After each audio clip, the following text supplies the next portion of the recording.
موت کو حسین نے بھی گلے لگایا تو چھڑیا یزید نو بھی نہیں موت نے. آج فیصلہ ہوگا وَامْتَازُوا الْيَوْمَ أَيُّهَا الْمُجْرِمُونَ. آج ایک پاسے ہو جاؤ. یہ دنیا تو لمبا نہیں ہے کہ نشے دے اڈے چلاؤ، چرس افیم ہیروئن دے اڈے چلاؤ، بدکاری دے اڈے چلاؤ. آج ایدے آ جاؤ.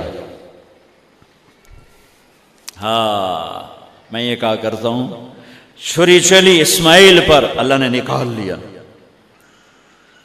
پھر 2000 سال کے بعد میرے نبی کے باپ کی باری لگ گئی. وہ لمبا قصہ ہے، ٹائم ختم ہے.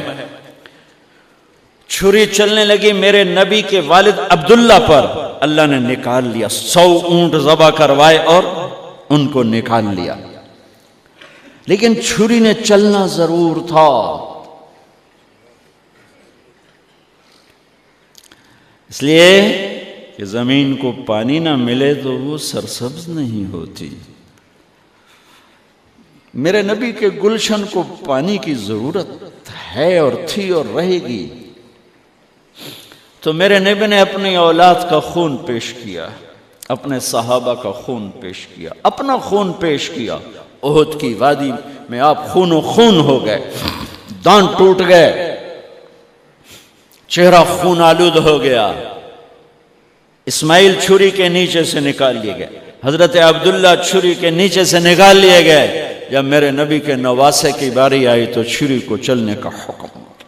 پھر حسین کی بھی کٹی اور عبداللہ کی بھی کٹی اور علی اکبر کی بھی کٹی اور قاسم کی بھی کٹی اور جعفر کی بھی کٹی.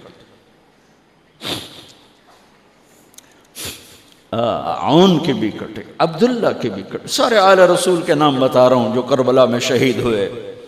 17 آل رسول میں سے شہید کیے گئے. باقی تو سارے غلام تھے. 17 میرے نبی کے گلشن کے پھول تھے. ہاں انہیں کھاد بننا تھا. میرا اللہ چاہتا تو ان واقعات کو روک سکتا تھا، لیکن اللہ اقبال کی قبر روشن کرے. اسلام زندہ ہوتا ہے ہر کربلا کے بعد. یہ میرے رب کی سنت. ہمارے لیے کربلا نہیں ہے.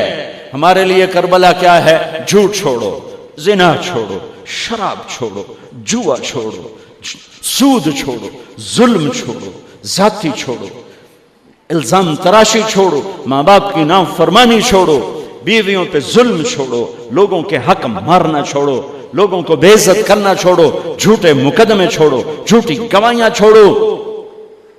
ہمارے لیے یہ چھوڑنا ہے. ہمارے لیے یہ چھریاں ہیں.